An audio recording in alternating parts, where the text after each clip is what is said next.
Assalamualaikum warahmatullahi wabarakatuh. Salam sejahtera untuk kita semuanya. Selamat datang di channel saya. Gimana teman-teman kabarnya hari ini? Semoga baik-baik saja ya, dan semoga sehat selalu. Nah, teman-teman, pada video kali ini saya akan membahas sebuah skill ya. Sebenarnya tuh semua orang tuh harus gitu punya skill ini. Apa sih skill itu? Ya, tuh namanya adalah managing change.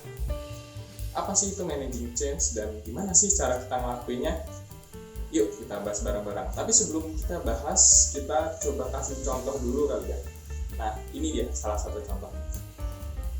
Teman-teman di sini tentu pernah dong yang namanya berkenalan, entah itu dengan rekan baru atau mungkin teman baru gitu. Nah, gimana perasaan teman-teman waktu berkenalan?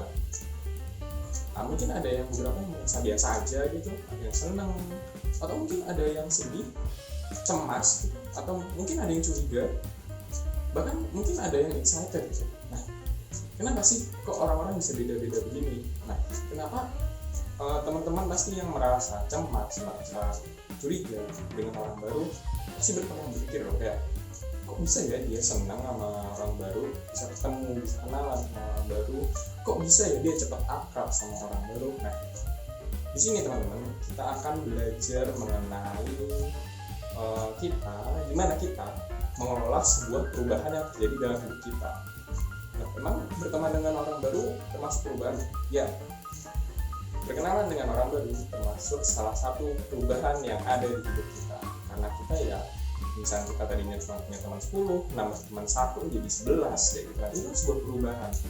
Nah, orang yang excited, orang yang senang, atau orang yang biasa aja itu memiliki cara mengelola perubahan yang lebih cepat. Nah, itulah yang nanti kita bahas. Dari teman-teman sekalian mungkin masih merasa bingung tuh, terus apa sih emang managing change itu apa gitu loh. Nah, managing change ini kan ada dari dua kata ya, dari kata manage dan change.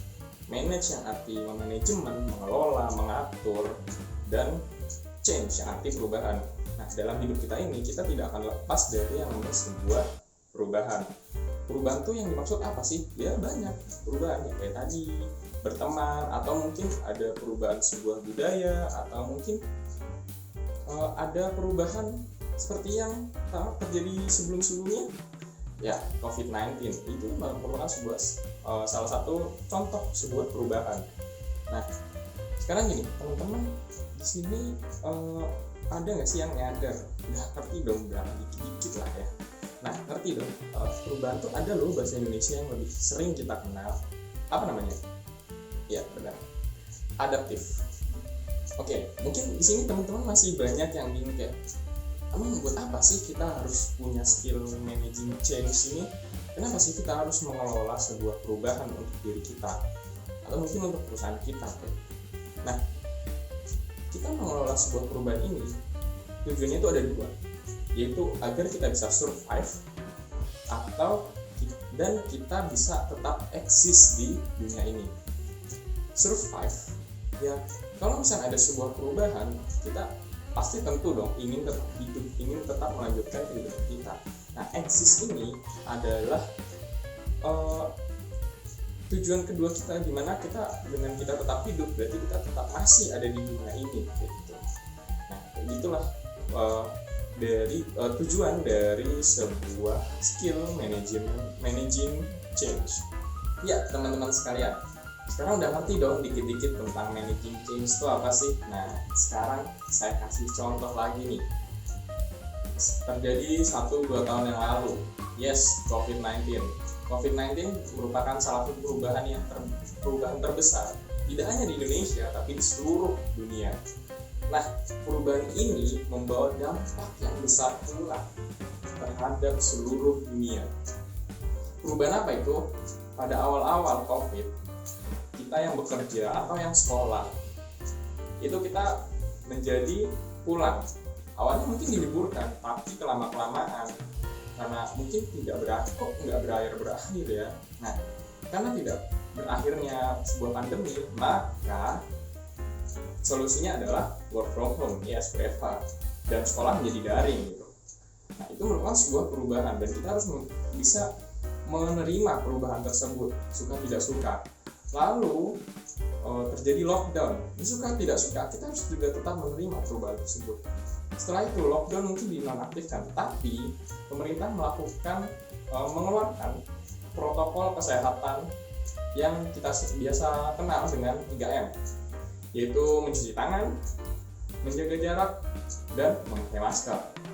Nah, itu merupakan 3M, work from home, sekolah daring. Itu merupakan salah satu cara kita memanajemen sebuah perubahan. Nah, perubahan itu suka tidak suka kita harus lakukan, kita harus menerimanya. Karena perubahan itu kita tidak bisa mengaturnya. Banyak hal yang bisa menyebabkan perubahan, tapi kita tidak bisa mengaturnya. Maka dari itu kitalah yang harus memanajemen, yang harus bisa untuk menerima sebuah perubahan, memanajemen sebuah perubahan untuk diri kita sendiri. Seperti itu. Nah, kita udah tahu nih contoh perubahan yang besar. Nah, tapi gimana sih step-step kita sebagai individu yang terdampak dari perubahan tersebut? Apa sih respon kita?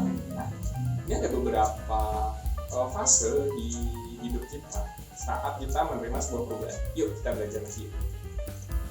Oke teman-teman, tadi kita udah kasih contoh nih tentang sebuah perubahan dengan adanya COVID-19. Nah, sekarang kita belajar nih tentang fase-fase yang kita alami sebagai individu dalam menghadapi sebuah perubahan. Nah, fase-fase ini biasa dikenal dengan roller coaster of change. Nah, fase pertama dari roller coaster of change itu yang pertama ada shock. Kita pasti pada saat awal-awal ada perubahan kita bisa shock. Kita merasa kaget gitu karena perubahan membuat kita keluar dari zona nyaman kita. Nah, keluarnya kita dari zona nyaman itu kita pasti akan kaget dong. Kayak ini apa sih gitu? Kok bisa sih kayak gini? Nah, itulah yang terjadi pada saat fase shock. Lalu kita akan masuk ke fase yang kedua, yang fase yang cukup krusial, yang biasanya banyak orang terjebak pada fase ini, yaitu fase denial. Nah, karena kita keluar dari zona nyaman kita tidak berada lagi di zona nyaman, maka kita sangat wajar untuk terjadi penolakan dari diri kita, di mana penolakan tersebut nantinya akan melanjutkan ke fase selanjutnya, yaitu fase frustasi. Kita kan merasa frustasi karena kita keluar dari zona nyaman kita mendenial, iya kok ini kayaknya nggak bakal lama deh, kayaknya ini nggak bakal terus seperti ini deh, ini pasti bakal balik lagi kok ke kayak sebelumnya, kayak gitu. Nah, suka tidak suka sebuah perubahan terjadi itu harus dihadapi. Maka dari itu, jika terlalu lama di fase denial, maka kita akan masuk ke fase frustration yang akan menyebabkan kita masuk ke fase selanjutnya, itu fase depression. Nah, teman-teman, untuk fase depression ini kita ada dua pilihan. Kita untuk stay, untuk dengan sikap kita untuk tetap tidak menerima perubahan, atau kita akan tetap lanjut untuk step forward, untuk jalan terus mengikuti perubahan yang terjadi. Nah, lalu jika kita jalan terus mengikuti perubahan yang terjadi, maka kita akan masuk ke tahap selanjutnya, yaitu tahap exploration. Di mana tahap exploration ini kita akan mencari cara, kita sudah jenuh nih kalau misalnya kita tuh sudah depresi lama sekali. Kita mencari cara gimana caranya biar kita bisa menghadapi perubahan ini. Dalam hal kasus COVID-19 itu kita melakukan exploration yang dilakukan oleh pemerintah, dan kita yaitu mencuci tangan, terus menggunakan masker dan menjaga jarak, dan WFH pun juga merupakan sebuah berada di tahap exploration, di mana setelah terjadi perubahan langsung di WFH-kan, langsung dicarikan solusi. Nah, lalu setelah tahap exploration akan ada tahap di mana kita menerima sebuah perubahan. Nah, pada saat kita menerima sebuah perubahan tersebut, kita sudah mulai nih berdamai dengan perubahan yang ada di dalam diri kita. Dengan perubahan yang terjadi di sekitar kita sudah berdamai dengan itu. Nah, pada tahap itu kita sudah mulai beriringan dengan adanya perubahan, sehingga kita sudah mengikuti arus dari perubahan itu. Lalu setelah terjadi fase acceptance, akan lanjut ke fase berikutnya, yaitu fase komitmen. Di mana fase komitmen ini kita akan terus berkomitmen untuk mengikuti sebuah perubahan itu, yang dimana akan mencapai puncak dari dan akhir dari sebuah roller coaster of change. Nah, terus kalau misalnya dalam hal pertemanan tadi, kok bisa sih dia excited dan senang ketemu orang baru? Nah, itu semua orang itu pasti akan mengalami hal ini. Orang yang excited dan senang saat ketemu orang baru, dia itu memiliki fase denial yang sangat cepat, sehingga saat denial, frustration, dan depression itu terjadi dalam hitungan per milisecond, sehingga dia langsung mengaccept dan dia langsung exploration dan acceptance, lalu komitmen gitu teman-teman.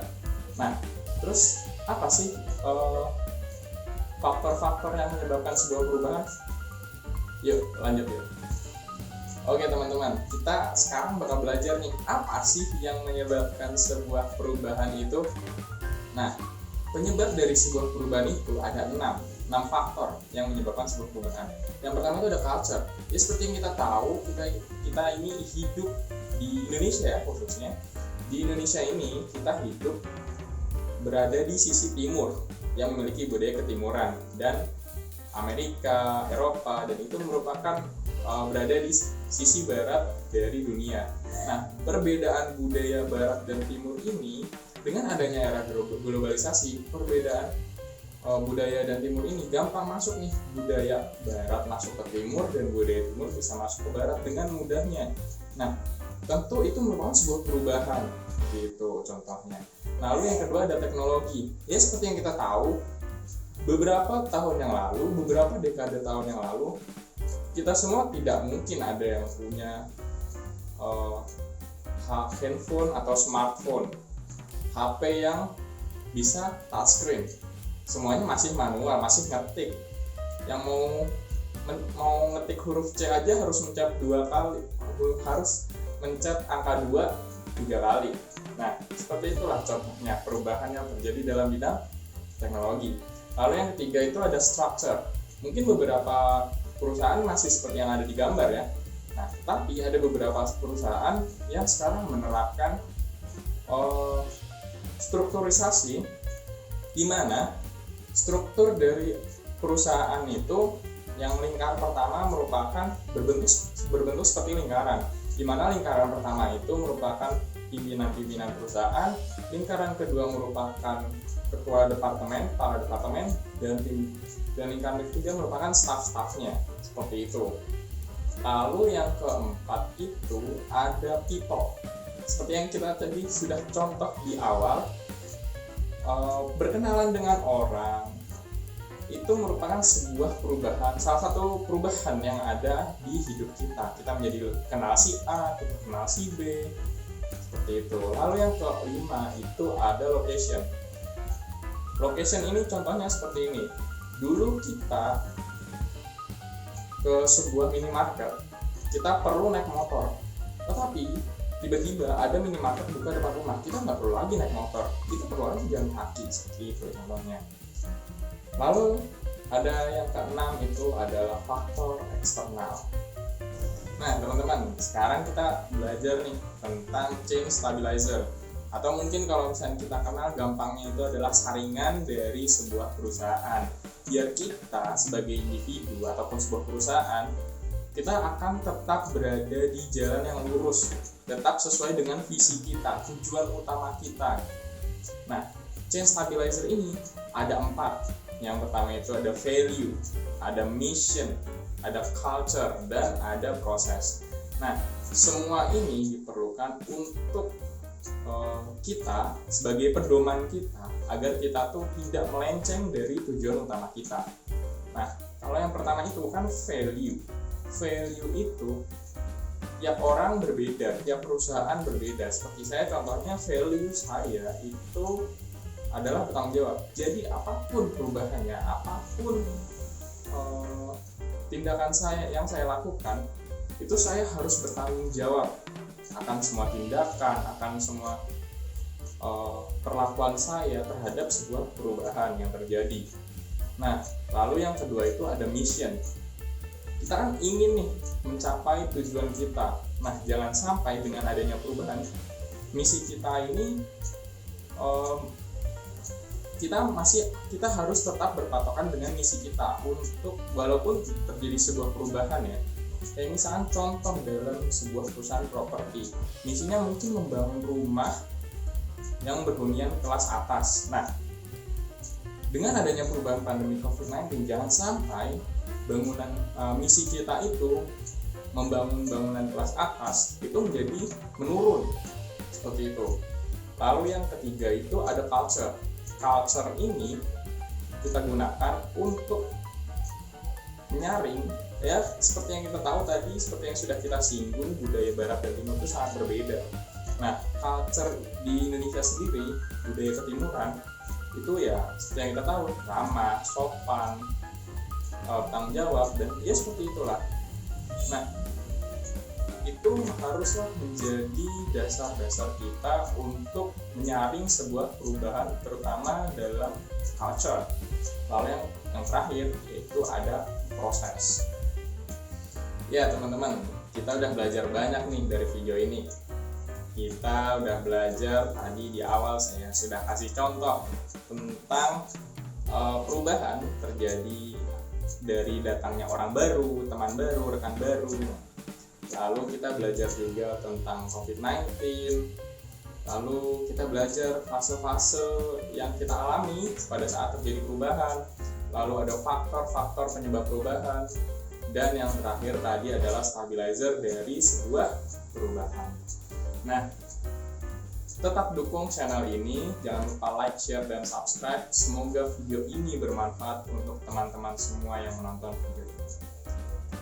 Sekian dari saya, kurang lebihnya mohon maaf. Sampai jumpa.